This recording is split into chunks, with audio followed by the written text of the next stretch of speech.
Good afternoon to you all. I'm new here. I've never done any online conference before, and I'm not a scientist. I work as a high school teacher of classics. I work at Philological High School in Belgrade, and I wanted to present you some manifestations that we started to organize some 6 years ago, that we hold usually once a year, sometimes twice. It depends on that, whether we have enough means to organize them. We usually call them Weekendium because they are held on weekends, usually on Saturdays, and they last for about 4.5 to 5 hours, and usually have one topic. Last year, 2023, and the year before, we had two Weekendiums, or better say Weekendia, dedicated to epigraphic themes. So I will share my presentation and will try to be as quick as possible. Okay, those manifestations are dedicated to high school students primarily. Usually we ask not only students for our school to participate, but from other schools that share the common interest. In the first place, Karlovačka Gimnazija, that is also a philological high school. And the number of participants is around 30 to 35, and maybe 5 or 6 teachers. Last year, the theme was Pompeian wall inscriptions, and that manifestation consisted of 2 introductory, so to say, lectures and a workshop afterwards. Usually, most of the students have not heard much about the topics that we are discussing. So we need to have those introductory lectures, and we try to make them as interesting as possible and as interactive as possible. Last year, the first introductory lecture was about the city itself, about the history and the eruption of the Vesuvius and the position of the city and the monuments that were preserved from there. And the other one was dedicated to epigraphic monuments, to inscriptions on the walls. So the idea was to show them as many pictures as possible, for example, this one, and to give them all along the facsimiles, and to explain to them the shapes of the letters, and to read those inscriptions with them, and to translate them into Serbian. I chose just this one because I like it the most, but there were so many of them. While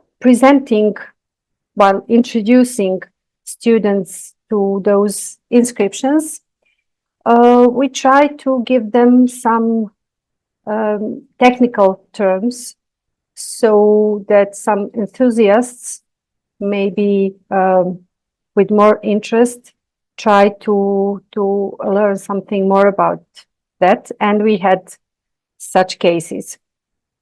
So that is why I gave this slide with those 2 different types of inscriptions, dipinti and graffiti.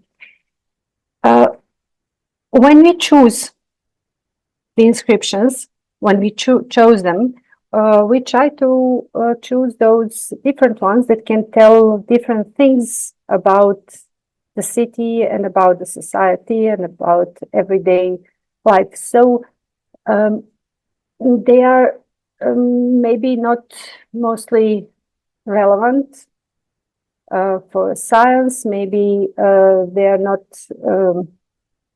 maybe the best examples of the inscriptions, but they can give the picture of various aspects of life. And that's the main thing, because I found that those things are most appealing to the high school students.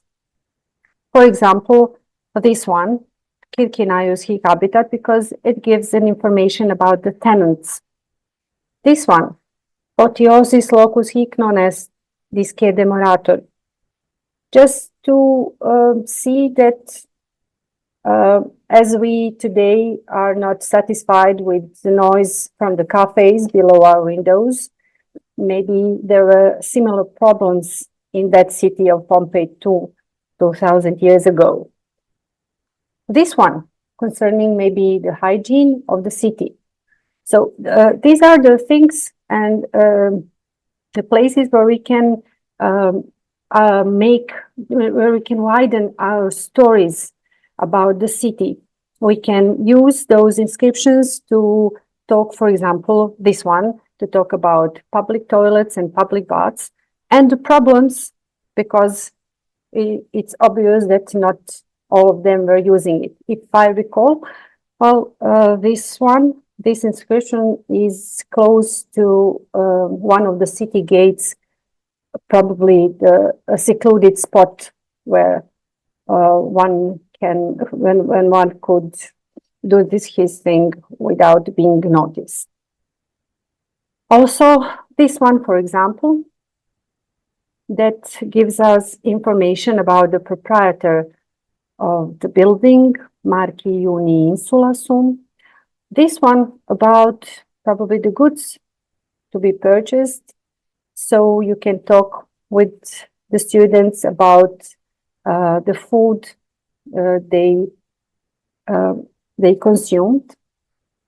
This one, just merry inscription where one person gives his regards to his friend, and here, in particular, we can in this one we can use to talk about some occupations that various people held. This one is just an inscription, neo hic fuit, maybe some tourist that spent some time, a day or two, or maybe just a few hours in the city of Pompeii. And for example, this one, Suspirium puellarum celadus strikes, because gladiators, this is obviously mentioned, here is obviously mentioned one sort of gladiator. And these people were some sort of celebrities in their own time. So many students, especially male ones, like to hear about these things. Obviously, this one as a Suspirium puellarum was one that attracted a great attention amongst the girls. And after those introductory lectures, we gave students some facsimiles. These are only a few. Here, there were more of them.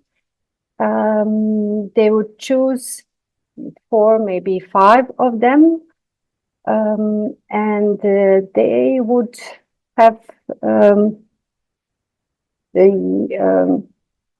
they were obliged to work in groups, and they had to try to read those inscriptions with the help, of course, of a document that gives them the shapes some possible shapes of letters. This is one example of such a document. Although they had the opportunity to learn something about those shapes and some particular ones. For example, the letter B that looks so unusual for us. In one of the introductory lectures, those things were explained to them too. And that was the end of that workshop. A few days later, after this Weekendium, one of the students, one girl, you can see her in the picture here, decided to organize another presentation for her fellow students. She gathered a group of maybe 50 students and some teachers, and she chose some of the inscriptions that she liked the most and prepared one presentation that lasted for 45 minutes.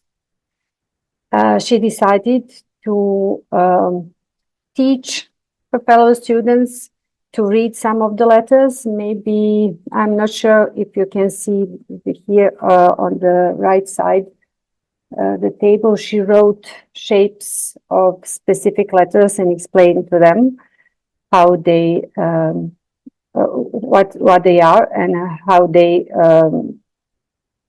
were made. And then she asked them to read together with her those inscriptions, and they were really enthusiastic about it. It was a great success because they all wanted to participate, and I can tell you that they were really good at it. They were able, with a little help of hers, to read almost any inscription that she showed to them. And of course, she helped some of them to translate something. Some of them could translate something on their own. But they were all quite satisfied with this. The Weekendium, the year before, had another topic in 2022. The topic were curse tables. This is a topic that is interesting to very many students because it turned out that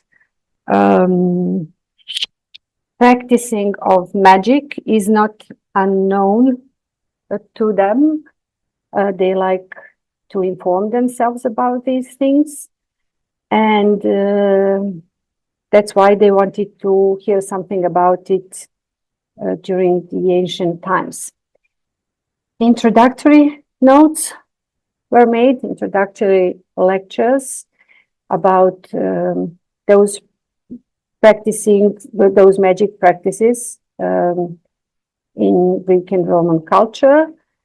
And they were introduced to those usually lead tables with various curses that were preserved in various parts of Europe.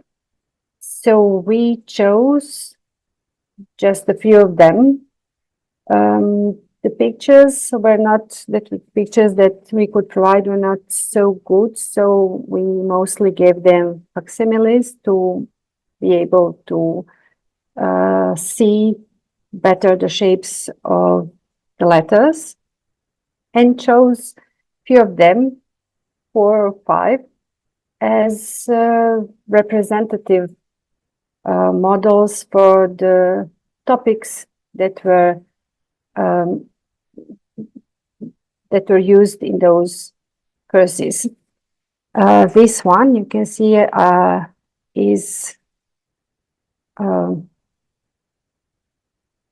I gave here the here it is. Okay, I gave the English translation. I asked the spirits of the dead and the infernal gods that Marius Fronto, enemy of Sextus, be untrustworthy and not be able to speak against Sextus. Thus Fronto is made mute when he will approach the console like that. Thus he is mute and not be able to speak or to do anything, just as nothing is bound to those below. It's obviously some curse stable against an opponent in the court. And after the presentation about the magical practices and about the curse tables, we had a workshop where they could make their own curse. So we made a few patterns. This one is in the case of theft. So they could invoke a certain god, because during the lecture explaining the content of the tables, we mentioned some deities that were typically invoked in those curses. So they could choose here the deity they would like to have as their protector, their helper. And you see, they had to just fill in some parts of the table, so that would be more easy for them to write a curse on their own. Domine, the name of the deity. Tibi dono, the name of the thief who stole, and now the thing that had been stolen. Take him or his, now some part of the body or the whole life.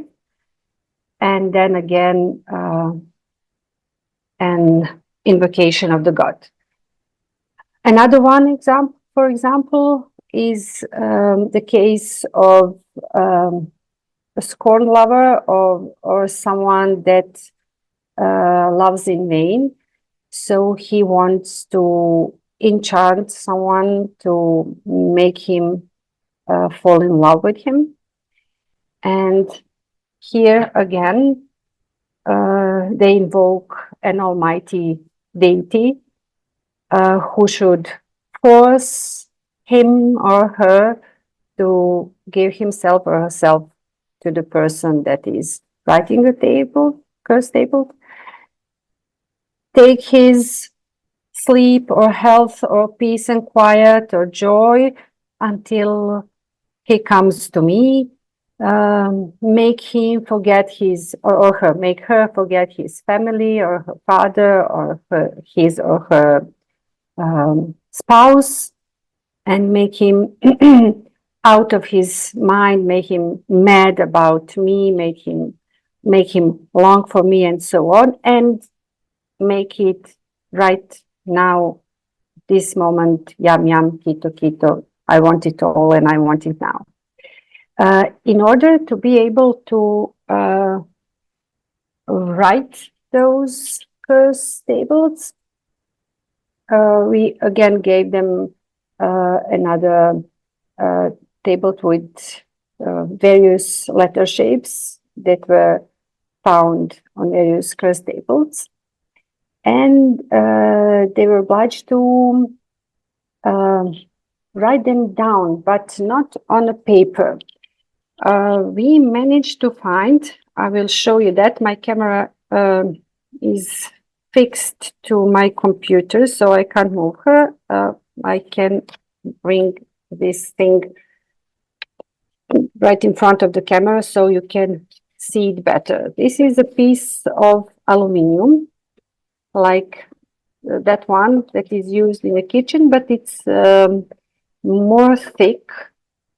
And yet again, it's soft enough so that you can fold it, just as those curse tables, flat tables, could have been folded.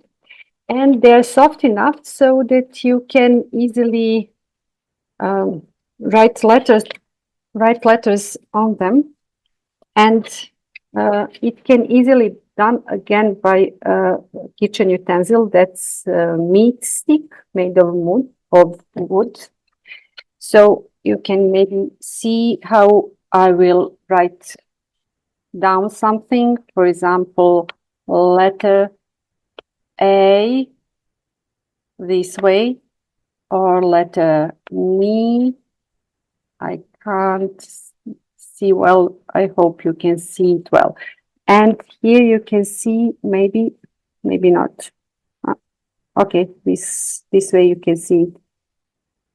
I managed to write down the letters. So that was the final task to do. And this is how they did it, with the help of that one of those tables with letter forms.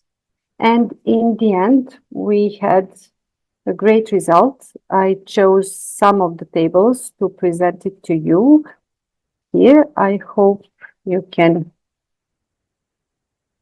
see it well. It's funny, one of the students asked that his table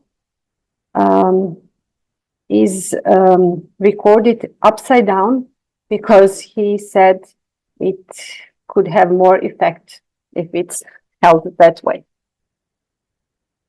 And that's it.